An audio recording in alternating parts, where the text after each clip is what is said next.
Telangana cabinet నుంచి కొండా సురేఖకు ఉద్వాసన తప్పదా? ఆమె స్థానంలో విప్ ఆది శ్రీనివాస్కు పదవి దక్కబోతుందంటే అవుననే వార్తలు వినిపిస్తున్నాయి. ముఖ్యంగా ఏఐసిసి 4 పదవులకు గ్రీన్ సిగ్నల్ ఇచ్చినట్టుగా తెలుస్తుంది. ఇక వివాదాస్పదంగా మారడంతో కొండాకు ఉద్వాసన ఖాయమనే వార్తలు వినిపిస్తున్నాయి. అవే ఆమె కొంపముంచబోతున్నాయనే వార్తలు కూడా చక్కర్లు కొడుతున్నాయి. మరోవైపు రెడ్డి సామాజిక వర్గంలో రాజగోపాల్ రెడ్డి, సుదర్శన్ రెడ్డికి ఎవరికో ఒకరికి ఛాన్స్ దక్కే అవకాశం కనిపిస్తోంది. బీసీ నుంచి వాకిటి శ్రీహరికి పదవి ఖాయమనే వార్తలు అయితే వస్తున్నాయి. ఆదిలాబాద్ నుంచి ప్రేమ్ సాగర్ రావుకు బెర్త్ ఖాయమనే ఛాన్స్ కూడా కనిపిస్తోంది. సో మొత్తం మీద ఏఐసిసి మంత్రివర్గ విస్తరణ సంబంధించి తుది కసరత్తు పూర్తి చేసినట్టుగా తెలుస్తోంది.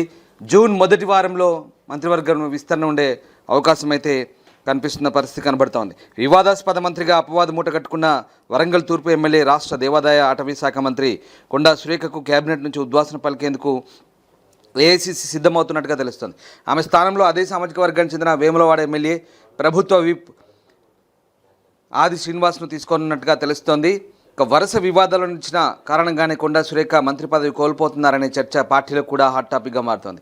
ఇటీవల వరంగల్లో ఒక ప్రభుత్వ కళాశాలలో భవనానికి శంకుస్థాపన కార్యక్రమంలో పాల్గొన్న ఆమె ఇతర మంత్రులు ఫైళ్లను క్లియర్ చేసేందుకు లంచాలు తీసుకోవడం చాలా కామన్ అంటూ వ్యాఖ్యానించారు. తాను మాత్రం కార్పొరేట్ల నుంచి డబ్బు తీసుకోలేదని, సామాజిక సేవ కోసమే తాను డబ్బు తీసుకోవట్లేదంటూ చేసిన వ్యాఖ్యలు వైరల్గా మారాయి. దీనిపై దర్యాప్తు చేయాలంటూ అటు విపక్షాలు కూడా డిమాండ్ చేసిన పరిస్థితి. ఇంతేకాదు, ఇలాంటి వివాదాస్పద వ్యాఖ్యలు కొండా సురేఖ అనేకంగా చేసి ప్రభుత్వాన్ని ఇరకాటంలో పెట్టారు. నోరుజారిన ఆమె వ్యాఖ్యలను ఆధారంగా చేసుకొని విపక్ష నేతలు అధికార పార్టీపై తరచూ విమర్శలు గుప్పిస్తున్నారు. గతేడాది నాగ చైతన్య, సమంత విడిపోవడానికి కేటీఆర్ కారణమంటూ ఆమె చేసిన ఆరోపణలు పెద్ద ఎత్తున వివాదాన్ని చెలరేగాయి.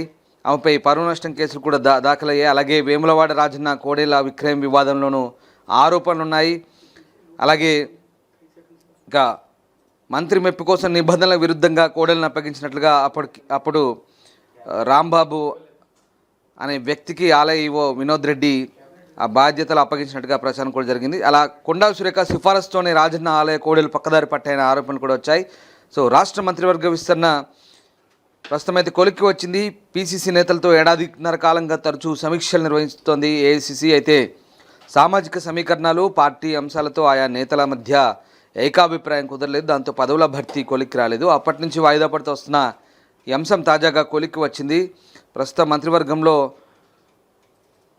దాదాపు 17 మంది నేతలు మంత్రి పదవి కోసం పట్టుబడుతున్నారు. దాంతో పార్టీ విధేయత, నియోజకవర్గ ప్రజల్లో ఉన్న ఆదరణ, ఇతర ఆరోపణలు, ప్రభుత్వంలో ప్రాధాన్యత కల్పిస్తామంటే ఎన్నికల ముందు ఇచ్చిన హామీలను పరిగణలోకి తీసుకున్న ఏఐసిసి ఆచితూచి పదవులను అయితే ఖరారు చేస్తున్న పరిస్థితి కనబడుతుంది. 6గురికి మాత్రమే అవకాశం ఉన్నప్పటికీ 4 ఎమ్మెల్యేలు మాత్రమే మంత్రివర్గంలో తీసుకునేందుకు గ్రీన్ సిగ్నల్ వచ్చింది. సో ఎస్సీ సామాజిక వర్గానికి చెందిన మాలలు, మాదిగల మధ్య విభేదాల కారణంగా 2 పోస్టులు పెండింగ్లో పెట్టారు. ఇంకా రేసులో మునుగోడు ఎమ్మెల్యే కోమటిరెడ్డి రాజగోపాల్ రెడ్డి, అలాగే సుదర్శన్ రెడ్డి, ప్రేమ్ సాగర్ రావు, ఆది శ్రీనివాస్, వాకిటి శ్రీహరి, గడ్డం వివేక్, విజయశాంతి ఉన్నారు. ఇప్పటికే వీరి పేర్లు ఏఐసిసి పరిశీలనలో ఉన్నాయి. మైనార్టీ కోటలో ఎమ్మెల్సీ అమీర్ అలీ ఖాన్కు ఛాన్స్ ఉంది. ఎమ్మెల్సీగా ఎన్నికైన విజయశాంతి పేరు కూడా మంత్రి రేసులో వినిపిస్తుంది. అయితే ముద్రాజ్ సామాజిక వర్గానికి చెందిన వాకిటి శ్రీహరికి మంత్రివర్గంలో ఖచ్చితంగా చోటు కల్పిస్తామని ముఖ్యమంత్రి ప్రకటించారు. ఇక ఈ నేపథ్యంలోనే అతనికి మంత్రి పదవి ఖాయమనే వార్తలు ఉన్నాయి. హైకమాండ్ కూడా గ్రీన్ సిగ్నల్ ఇచ్చినట్టు తెలుస్తుంది. ఇక ఎన్నికల ముందు కాంగ్రెస్లో చేరి మంత్రివర్గంలో చోటు కల్పిస్తామంటే ఏకంగా రాహుల్ గాంధీ కోమటిరెడ్డి రాజగోపాల్ రెడ్డికి హామీ ఇచ్చారు. దీంతో బీజేపీలో ఉన్న ఆయన కాంగ్రెస్ కండువా కప్పుకొని కాంగ్రెస్లో చేరి గెలిచారు. ఇక కేబినెట్లో స్థానం కల్పించాలంటూ ఆయన పట్టుబడుతున్నారు. మరోవైపు ఉమ్మడి నిజామాబాద్ జిల్లాలో మంత్రివర్గంలో ప్రాతినిధ్యం లేని క్రమంలో సుదర్శన్ రెడ్డికి ఖచ్చితంగా మంత్రివర్గంలో ఛాన్స్ వచ్చే అవకాశం ఉంది. అయితే ఆయన కోసం సీఎం పట్టుబడుతున్నారు. అయితే ఇప్పటికే రెడ్డి సామాజిక వర్గం నుంచి రేవంత్ రెడ్డి, పొంగులేటి శ్రీనివాసరెడ్డి, రాజగోపాల్ రెడ్డి, ఉత్తమ్ కుమార్ రెడ్డి, కోమటిరెడ్డి వెంకటరెడ్డి, రాజగోపాల్ రెడ్డి కాదు వెంకటరెడ్డి, ఉత్తమ్ కుమార్ రెడ్డి ప్రాతినిధ్యం వహిస్తున్న నేపథ్యంలో మరొక 2కి అవకాశం కల్పిస్తే మిగతా సామాజిక వర్గాల నుంచి వ్యతిరేకత వచ్చే ప్రమాదం ఉంది. ఈ క్రమంలో మంత్రివర్గ విస్తరణలో సుదర్శన్ రెడ్డి లేదా రాజగోపాల్ రెడ్డిలో ఎవరికొకరికి అవకాశం దక్కుతున్న ప్రచారం జరుగుతుంది.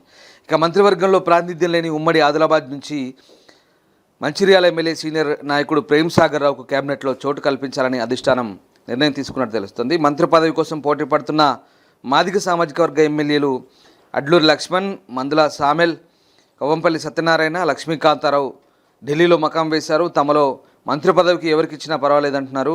కాగా మాల సామాజిక వర్గానికి చెందిన వివేక్ కూడా మంత్రి పదవి కోసం విశ్వ ప్రయత్నాలు చేస్తున్నారు. మాల మాదిగ నేతల మధ్య నెలకొన్న విభేదాల కారణంగా ఏఐసిసి ఎస్సీ సామాజిక వర్గానికి చెందిన ఓ పదవిని రిజర్వ్ చేసినట్లు తెలుస్తోంది. సో మొత్తం మీద మంత్రివర్గ విస్తరణకు ఏఐసిసి తుది కసరత్తు చేస్తోంది. వచ్చే నెల మొదటి వారంలో కేబినెట్ విస్తరణకు ముహూర్తం ఖరారైనట్టుగా తెలుస్తోంది. అయితే ఈ మంత్రివర్గ విస్తరణలో కొండా సురేఖ వివాదాస్పద వ్యవహార శైలి నేపథ్యంలో మంత్రి పదవి కోల్పోయే ఛాన్స్ కనిపిస్తోంది.